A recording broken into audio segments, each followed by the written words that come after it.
Olá, mulherada! Sejam muito bem-vindas a mais um dos nossos episódios especiais de Dia da Mulher. Estou muito feliz de estar aqui com vocês mais uma vez, trazendo mais uma história de mais uma mulher inspiradora, uma mulher memorável. E nós estamos aqui nessa semana, trazendo mulheres inspiradoras, contando suas histórias, mas em especial mostrando seus desafios, Porque normalmente a gente está muito acostumada a falar só de coisa boa, e eu gosto de falar de coisa boa, sou muito entusiasmada e dificilmente você vai me ver falando coisas pessimistas.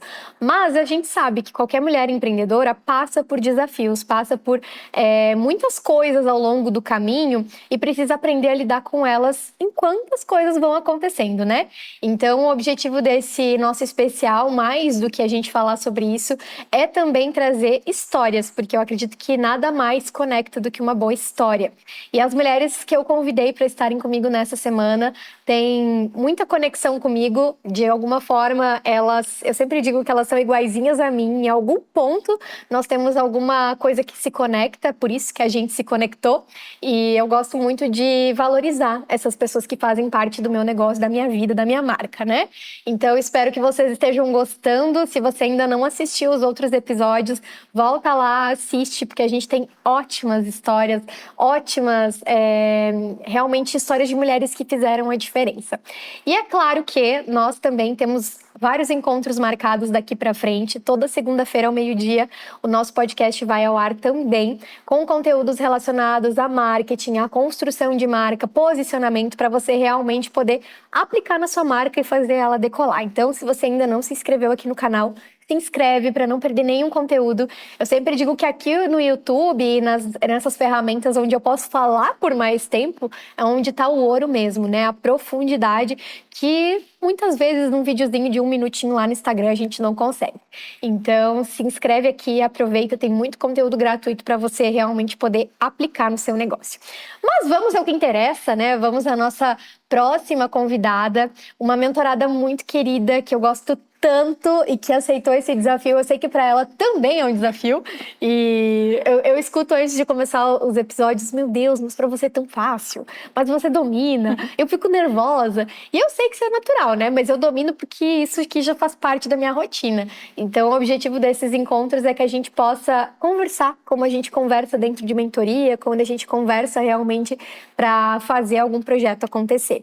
E também eu falo que eu gosto muito mais de unir mulheres para falar de coisa boa, para falar dos seus negócios, para falar de marca, do que para fofocar. Então hoje a gente vai falar de coisa boa, porque é o que eu acredito. E eu convidei então a Josi para ser uma das nossas convidadas. A Josi é uma das minhas mentoradas. E a Josi, ela atua em uma área que não é tão desejo de ninguém. É uma área que se conecta muito com o cliente pela dor. Então eu quis trazer ela aqui também para contar um pouquinho da sua jornada e para compartilhar um pouquinho dos desafios diários, de construção de marca. Mas antes eu quero que ela se apresente, que ela conte para vocês um pouquinho de quem ela é, para a gente começar o nosso papo.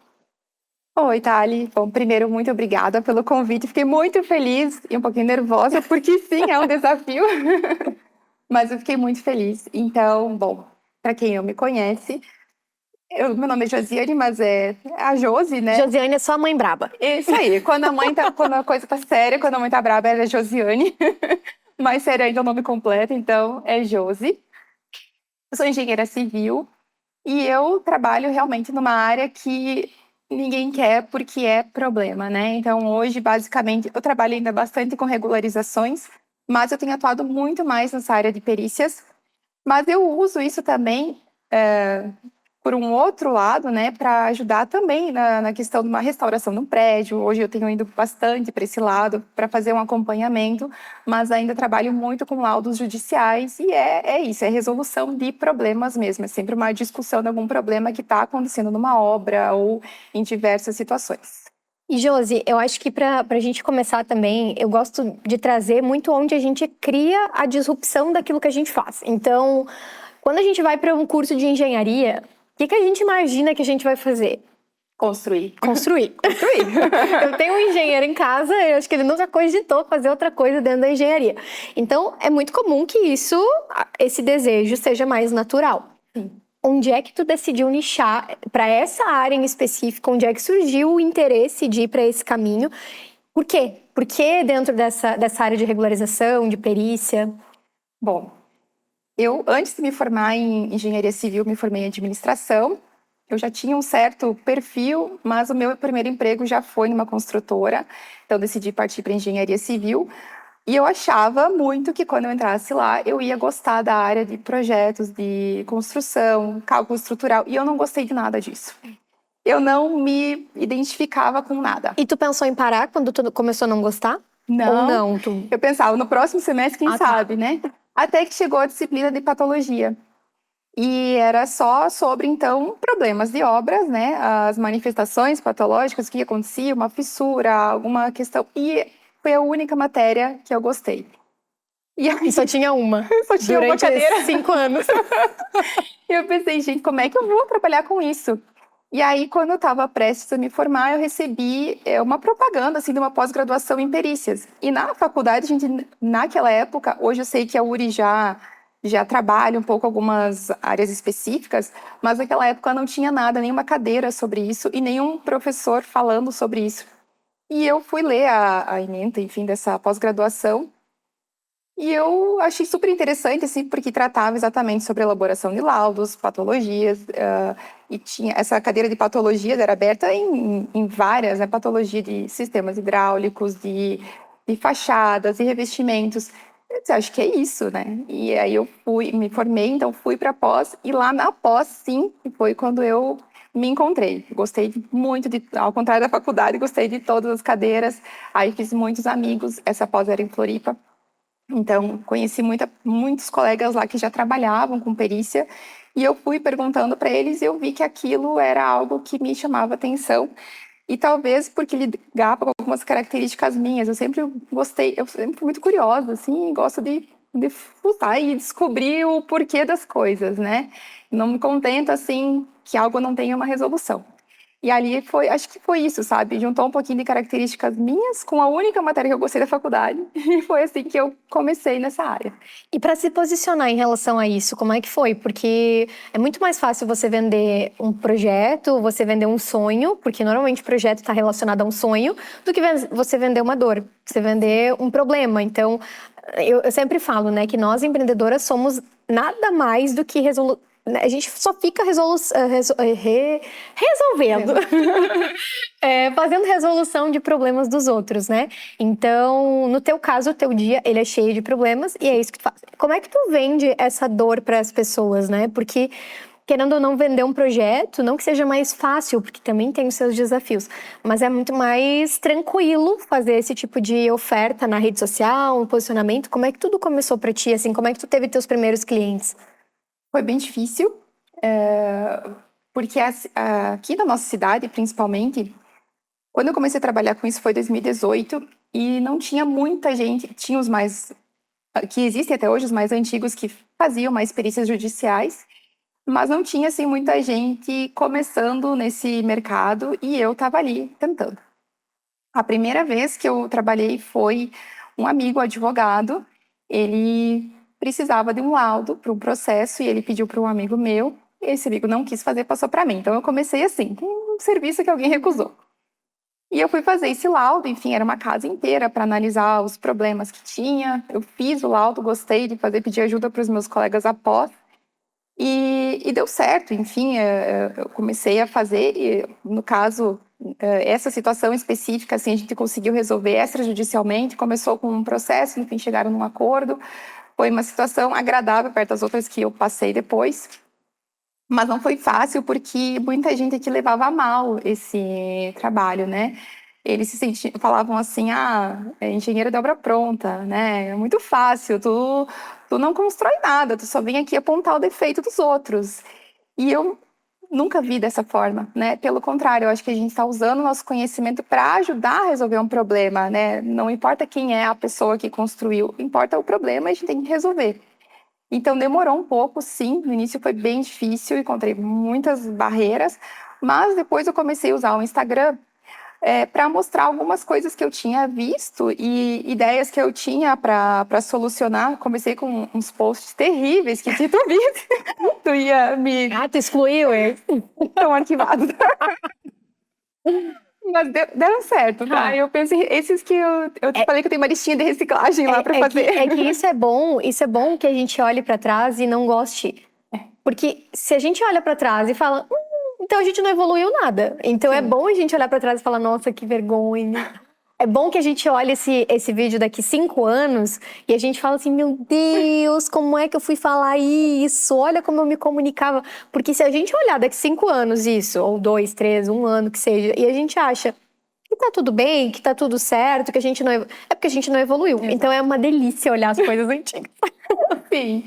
Bom, esses posts aí, muito mal feitos, me trouxeram alguns clientes, porque as pessoas começaram a ter curiosidade, me mandavam mensagens assim, na minha casa tem tal coisa, tu poderia dar uma olhada para me ajudar? E eu fui começando assim, sabe? Com pequenas situações do dia a dia das pessoas, e depois, sim, eu fui entrando mais nessa questão das perícias judiciais E que normalmente o profissional vê com preconceito, né? Ah, imagina, vou lá só dar uma olhada numa coisa pequena. Não... Sim. Então tem muito esse preconceito também dos profissionais de não querer fazer coisas pequenas por achar que já são grandes o suficientes para não fazer isso. E acho que essa é a grande também sacada do começo do negócio, né?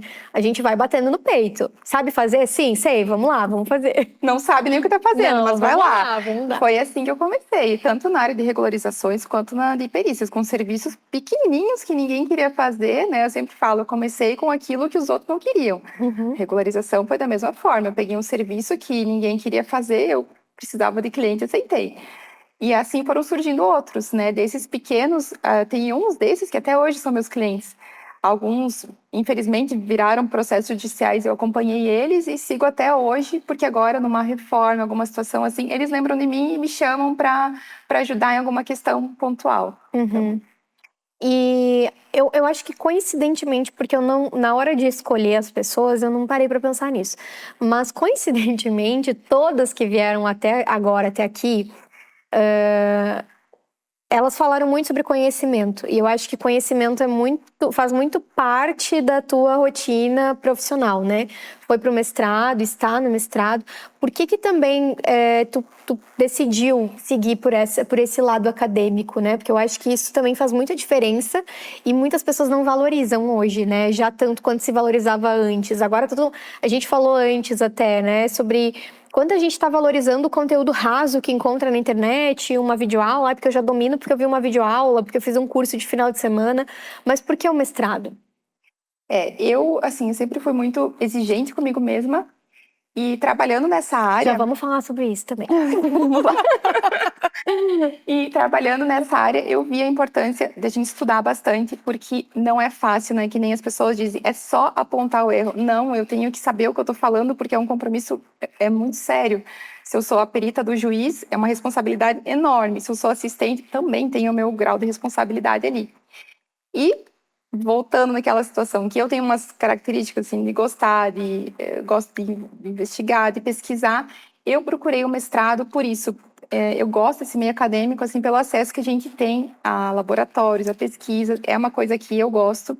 E eu acabei escolhendo no mestrado também uma linha que é voltada para essa área de patologia, de resolução de problemas. Então, eu tendo contato com esse meio acadêmico, eu consigo acesso a muito mais artigos, mais conhecimento, a professores melhores. E eu achei importante, eu sempre quis isso, né? Eu penso em um dia vir a dar aula, mas assim, não numa faculdade, eu penso assim, cursos rápidos.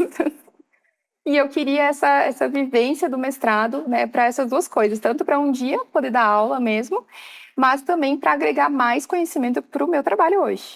E também tem muito, eu acho, né, que como é uma área muito específica, eu não sei se tem tanto conhecimento assim à disposição, né? Então eu também tenho esse ponto de ajudar outros profissionais, né? Porque essa troca também é muito valiosa. Talvez abrir o olhar também para um aluno que está lá na engenharia entender que ele não precisa só fazer projeto, que ele pode ir para um outro caminho também.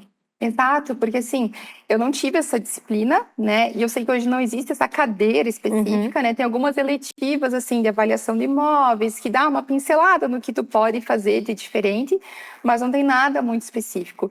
Já tem, assim, pós-graduações, tipo essa que eu fiz, e outros cursos específicos, mas é pouca coisa.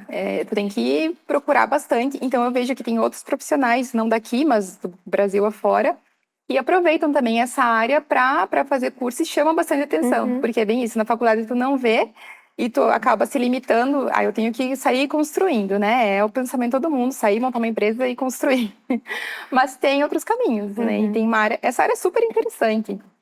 E tu comentou da faculdade, tu fez administração, aí foi para engenharia e hoje, na verdade, o teu trabalho ele é muito voltado à administração também, né? No final das contas, como é que tu entende assim como o teu negócio funciona nesse sentido? Porque tu vai lá, faz um curso de engenharia, tu quer se formar engenheira e tu quer trabalhar para isso. Mas, na verdade, 80% da nossa rotina, normalmente, é gestão de negócio. É planejamento, é estratégia financeira, é contrato, é burocracia, é um monte de outras coisas que não se aprende no curso da engenharia, mas que tu aprendeu na administração. Tu aplica coisas que tu aprendeu na administração hoje no teu negócio ou tu precisou realmente se reestruturar? E como é que é essa rotina? Porque hoje tu trabalha praticamente sozinha, com parcerias, e também tem a questão de encontrar colaboradores para fazer o negócio crescer, que também é desafiador como empresária, né? Agora, se olhando nesse ponto de vista de empresária. Então, eu aproveito bastante coisas, né? Mas, claro, eu fiz administração há milhões de anos atrás. E naquele tempo, algumas matérias eram um pouquinho diferentes. Eu lembro que tinha matéria de empreendedorismo, mas era algo assim, que eles vendiam como se fosse assim, um sonho, uma coisa muito utópica, assim, que talvez um dia, né, as pessoas vão empreender, né? Era uma matéria assim que todo mundo pensava, tá, nunca vai acontecer, a gente vai sempre trabalhar para alguém, né? E hoje eu vejo que acho que deve ter mudado, inclusive, essa Se a gente pudesse carreira, né? voltar atrás, né? Porque eu também, na minha faculdade, tinha cursos lá de empreendedorismo. Eu falava, paz, eu vou ser jornalista. Imagina que eu vou ter uma empresa. Sim, eu também. Eu falava assim, eu tô aqui, mas eu vou continuar numa construtora, eu vou para uma multinacional. Era, Uhum. né? Era esse o desejo, né? Mas hoje sim eu utilizo, e às vezes até para no meu trabalho, mesmo fora do escritório, eu tenho que administrar várias coisas e fazer gestão realmente. Eu acompanho, às vezes, casos assim, extrajudiciais também. Às vezes eu sou a única engenheira que está lá conciliando duas partes. Eu tenho que primeiro ir lá fazer o laudo, entender o problema, depois fazer a contratação de quem vai fazer o serviço, tem que fazer cronograma, acompanhar fornecedores, fazer cotação. Eu uso muita coisa que eu aprendi lá. E uso isso no meu escritório. Eu abri o escritório também em 2018, então eu acabo fazendo tudo sozinha. Hoje eu estou aprendendo a terceirizar algumas coisas, da parte jurídica, conseguir terceirizar, porque antes eu tentava fazer sozinha os contratos, então por mais que a gente aprende, não sabe fazer tudo, mas o restante da gestão eu faço e agora sim eu senti necessidade de ter mais pessoas trabalhando comigo. Meu estagiário, que já foi ex-atual, agora voltou, meu estagiário, que agora é colega de profissão, ele se formou, vai voltar a trabalhar comigo para me ajudar, que graças a Deus a demanda aumentou bastante e sozinha a gente não consegue, né? Eu tentei sozinha até o limite, mas é muito estressante. Então, eu vi que a gente precisa realmente aplicar também isso, né, de contratar pessoas para tu conseguir delegar, para tu conseguir crescer. Foi mais um desafio para mim, mas eu precisei, não tinha mais como. E normalmente a gente tem um preconceito, né, de ninguém vai fazer tão bem quanto a gente faz, ninguém vai ser tão boa quanto a gente. E a gente é meio metida nisso, né? Porque, na verdade, sim, às vezes as pessoas vão fazer até melhor do que a gente, mas a gente tem que dar espaço para isso acontecer. Quais foram, assim, os maiores desafios que tu sentiu ao longo dessa jornada toda, assim? Foi o delegar ou foi realmente a gestão de vida, porque a tua vida é corrida, é uma vida cheia de imprevistos também, porque o problema nada mais é do que um imprevisto, então nem sempre ele é rápido de ser solucionado, nem sempre ele é previsível, então as coisas acontecem. O que tu sentiu assim que foi o teu maior desafio em toda essa jornada? Essa gestão, eu participei daquela aula do clube que ela fez, aquele quiz para mim, que é aquela bombeira do... Empresária bombeira, você é uma. Gente, eu sou essa pessoa, um horror, né? Mas é que é isso, eu lido muito com imprevistos e por incrível que pareça, eles fazem parte do meu dia, né? uma infiltração, não tem hora, surge um problema, daí eles me ligam, eu tô programada para uma coisa, muda tudo. Alguém me liga, Josi, estourou uma tubulação aqui, vem para cá, vem acompanhando, e tu vai até lá, muda tudo que tu tava fazendo. Então, isso me atrapalha um pouco, porque eu tento conciliar o meu trabalho, essa rotina, estar no escritório em alguns momentos que eu preciso também, um mestrado, a família, as cachorrinhas, enfim. A criação do conteúdo, porque também tem muito isso, né? A rede social que demanda energia, que demanda tempo, que demanda estratégia, também tem isso, né? E o pobre do Instagram que é o que sofre, né? Não deveria.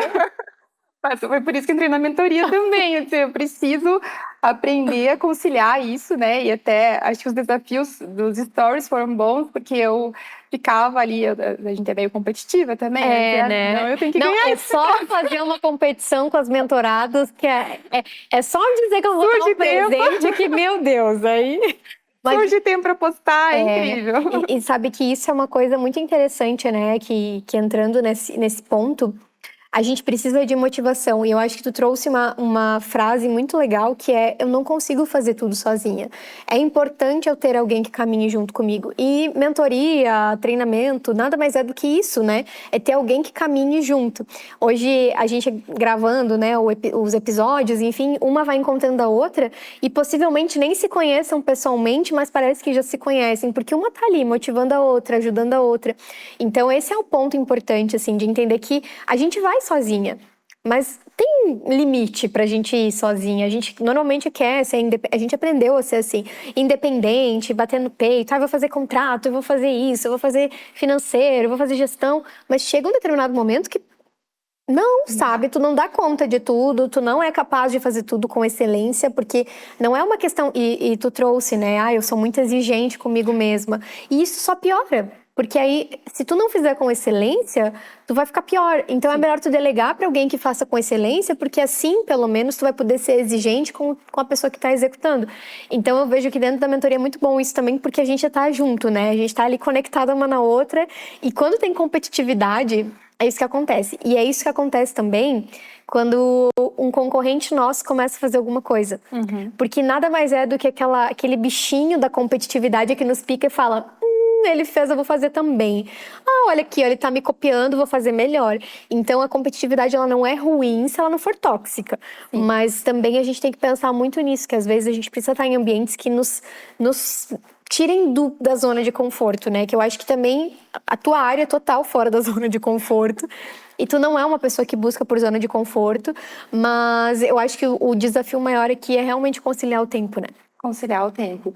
Porque não é fácil. A gente tenta eu faço terapia, lógico, né, para dar conta disso tudo. Item obrigatório. É obrigatório para sanidade mental, e ela sempre fala: a tua pior chefe sempre foi tu, né? Porque mesmo quando eu trabalhava em construtoras, eu mesma me cobrava muito mais do que eles, porque eu recebia cobrança lá e eu me cobrava o dobro.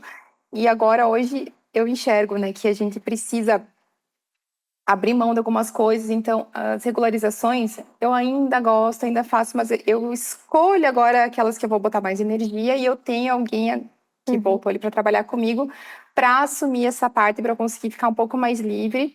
Assim como nas perícias, agora também tem a minha amiga, a Dani, que é minha primeira chefe. Hoje ela também tem o escritório dela. A gente trabalha com a mesma coisa, a gente começou a se ajudar para conseguir vencer as demandas. Então, E isso é maravilhoso, né? Não enxergar o nosso concorrente como um rival, mas como um parceiro. E é isso no final das contas, né? É isso, sabe? E assim funciona para nós duas. A gente confia uma na outra, a gente sabe trabalhar. A gente não precisa ficar competindo no mercado aqui em Erechim, né? Cada uma tem o seu mercado bem estabelecido, e a gente consegue ainda achar coisas para trabalhar juntas. E isso melhora muito até a qualidade do nosso trabalho, até o atendimento, porque eu não tenho como estar em todos os lugares, né?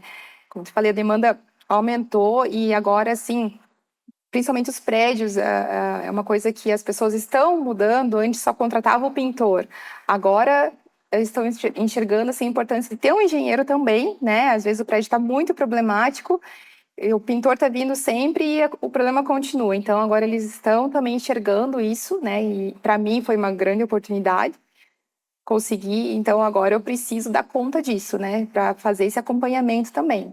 Que é outra forma de usar o trabalho da gente. E abriu a porta, agora só vai, né? Porque eu acho que o desafio foi abrir a porta ali para as pessoas entenderem. Josi, para a gente ir encaminhando para o final, tem uma pergunta que eu tô fazendo para todas e que eu acho que é bem importante fazer ela para ti também, que é a seguinte: qual é a marca que você acha que deixa na vida das pessoas com o teu trabalho? Porque a gente normalmente não se questiona, né? O que a gente tá deixando, que marca que a gente tá deixando na vida das pessoas? O que tu sente que tu deixa como uma marca mesmo tua? Tem uma frase que um ex-chefe meu falou e eu peguei ela para mim porque eu acho que ela tem muito a ver com o que eu faço. Ele falava assim, que não, o único casamento perfeito que existe é do problema com a solução, porque um não existe sem o outro. E é isso que eu acredito, né?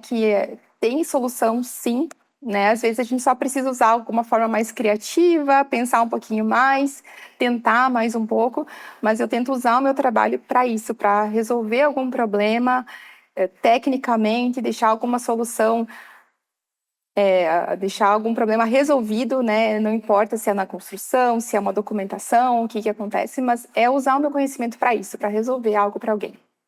Amei essa frase. Vou roubar. Pode roubar. Vou roubar como uma Eu já artista. roubei, tá tudo certo. Vou roubar como uma artista, porque eu gostei muito, é verdade. Todo problema, e isso também é uma grande sacada de negócio. Todo problema tem uma solução, né? Tem uma frase que eu falo muito quando eu escuto alguém sendo um pouco vítima, assim, eu sempre falo: enquanto uns choram, outros vendem lenço. Então, eu prefiro ser que vende o lenço. Não quero vitimismo, não quero nada disso, mas para entender que realmente sempre tem uma oportunidade. Quando tem um problema, tem uma oportunidade para alguém. Então, amei. Gostei dessa frase, vou usar, vou aderir. Josi, obrigada pela tua presença, obrigada mais uma vez por confiar e acreditar e por também saber, né, o valor do teu trabalho, porque eu acho que é isso. Às vezes a gente está tão fechada no nosso mundo que a gente não consegue nem enxergar a profissional incrível que nós somos para os nossos clientes, né? Então eu acredito muito que tu tem um potencial gigantesco, a gente já falou muito sobre isso, e é um prazer te receber aqui hoje e saber que tu é uma mulher que inspira também, você me inspira, e eu gosto sempre de dizer que a gente precisa dizer isso para as pessoas também, porque normalmente nós não temos esse costume de falar o quanto as pessoas nos inspiram, o quanto nós somos gratas a elas, e eu quero de novo reforçar isso para ti, que eu sou muito grata por você estar aqui, por você ter aceito o convite e por você ser essa pessoa incrível que você é e essa profissional memorável e maravilhosa que você é. Então, muito, muito, muito obrigada. Eu que te agradeço. Muito obrigada. Você também me inspira. Muito. Que bom. Foi um prazer estar aqui. Obrigada mesmo pelo convite e por me desafiar a estar aqui também. É bom. Esse também é o propósito. Todos os nomes, quando eu fui colocando no papel, assim, que eu faço como os incas fazem, né? Eu escrevo no papel. E aí eu falei assim, não, essa aqui eu vou desafiar, eu vou trazer ela, né? A Liz, eu disse, eu preciso que ela conte a história dela, porque ela nunca contou a história dela. Então, eu pensei muito nas pessoas estrategicamente, não só para que elas viessem aqui e contassem a sua história, mas que elas deixassem uma marca também. Então, fico muito feliz. E estou muito feliz e muito empolgada também que você está aqui comigo, que você está acompanhando esse especial. E agradecer também a sua audiência e agradecer também a sua confiança de dividir esse tempinho com a gente, né? O tempo é a coisa mais valiosa que existe hoje. Então, se você destinou seu tempo para ouvir a história da Josi, ouvir a nossa conversa também, saiba que você também me inspira de alguma forma. Então, muito obrigada a você que está aqui com a gente nesse super especial de Dia da Mulher. E nos encontramos no nosso próximo episódio. Espero você lá, tá bem? Um super beijo e até mais!